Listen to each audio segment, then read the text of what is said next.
Muchas gracias por el favor de tu atención. Hoy vamos a hablar de un tema que puede ser de mucho interés para ti, la diferencia que existe entre un trámite migratorio y el procedimiento administrativo migratorio. Bien, la ley de migración señala que un trámite migratorio lo es cualquier solicitud o requerimiento de autoridad que realiza un particular, ya sea persona física o moral, y que recibe por parte de la autoridad migratoria una respuesta positiva o negativa, pero dentro de los plazos y términos establecidos por la ley y el reglamento de migración.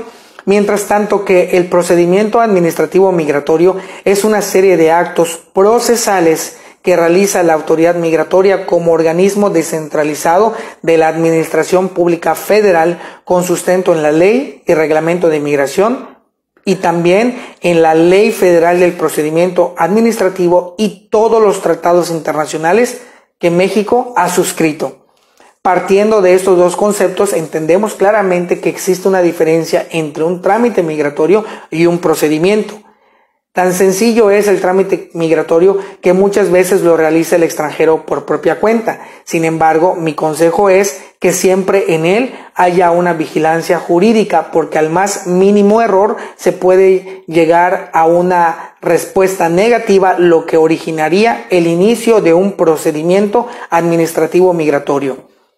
Ambos son actos de autoridad. Por lo tanto, deben de estar revestidos de legalidad y el actuar de las autoridades debe estar apegada a irrestricto respeto de los derechos humanos.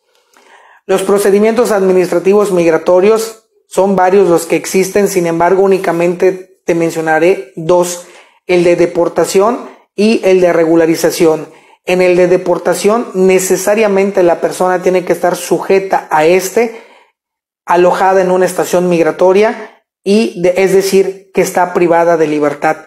Mientras tanto que en el de regularización puede ser que la persona se encuentre en completa libertad desde el inicio del procedimiento hasta su conclusión, o bien puede estar alojada en una estación migratoria privada de libertad desde el inicio del procedimiento hasta la conclusión del mismo. Y para poder entender esto, vamos a citar estos ejemplos. Resulta ser que Pedro es un extranjero que contrajo matrimonio aquí en México. Por alguna circunstancia dejó vencer su condición migratoria, su condición de visitante expiró y quedó irregular. Sin embargo, él tomó una decisión y acudió a la autoridad migratoria e inició un procedimiento administrativo migratorio, ofreció las pruebas que tenía él para corroborar lo que estaba manifestando y al final de cuentas obtuvo una resolución favorable a las pretensiones que él tenía. Ejemplo número 2. Pedro contrajo nupcias con una persona mexicana y por alguna circunstancia Pedro dejó vencer su condición de estancia porque pensó que el matrimonio o el acta de matrimonio le era suficiente para corroborar su estancia migratoria.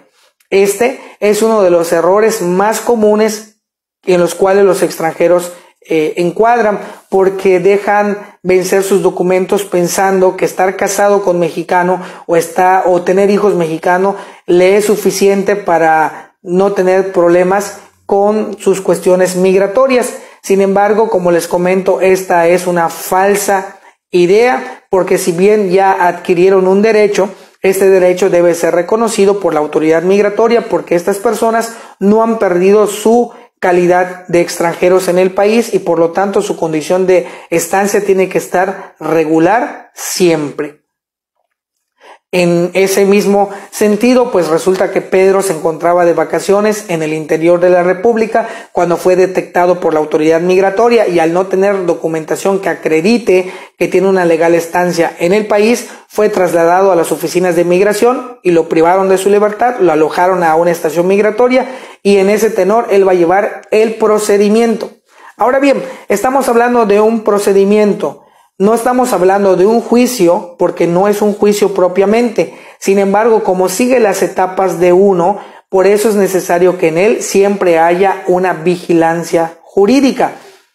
Ya sea que la persona se encuentre privada de libertad o se encuentre en libertad. Sobre todo al momento de plantear la problemática que la persona tiene y pretende regularizar. Y cuando les corresponda ofrecer pruebas, saber qué tipo de pruebas van a ofrecer.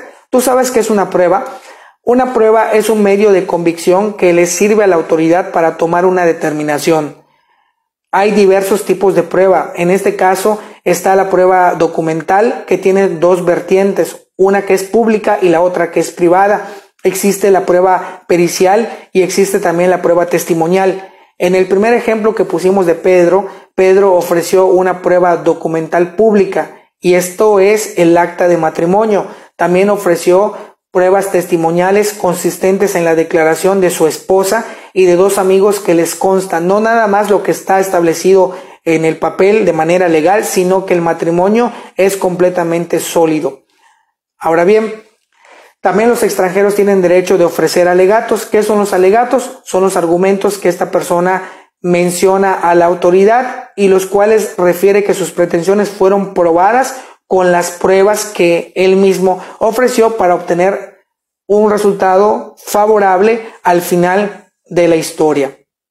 Quiero comentarte a ti que en este procedimiento administrativo migratorio debe de imperar algo que se llama el debido proceso.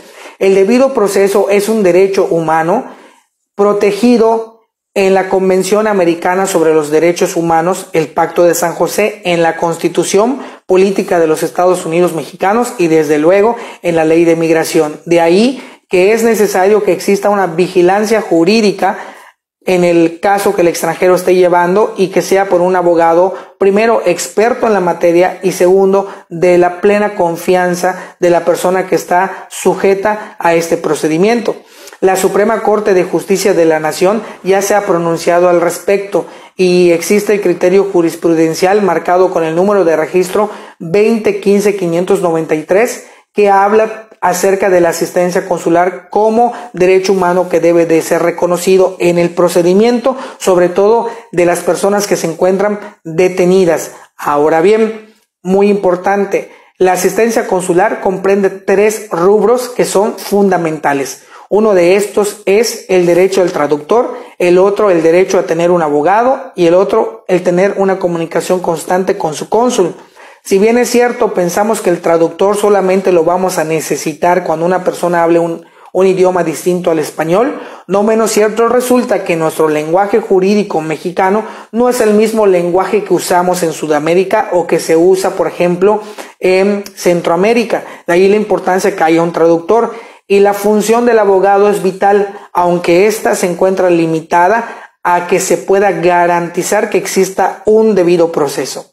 Bueno, quería yo comentarte aquí la importancia de la vigilancia jurídica en los procedimientos administrativos migratorios. Con esto me despido el día de hoy, esperando que haya sido de utilidad esta pequeña plática. Quedo a tu disposición. Mi nombre es Luis Ángel Jiménez Santana. Puedes seguirme a través de estas redes sociales.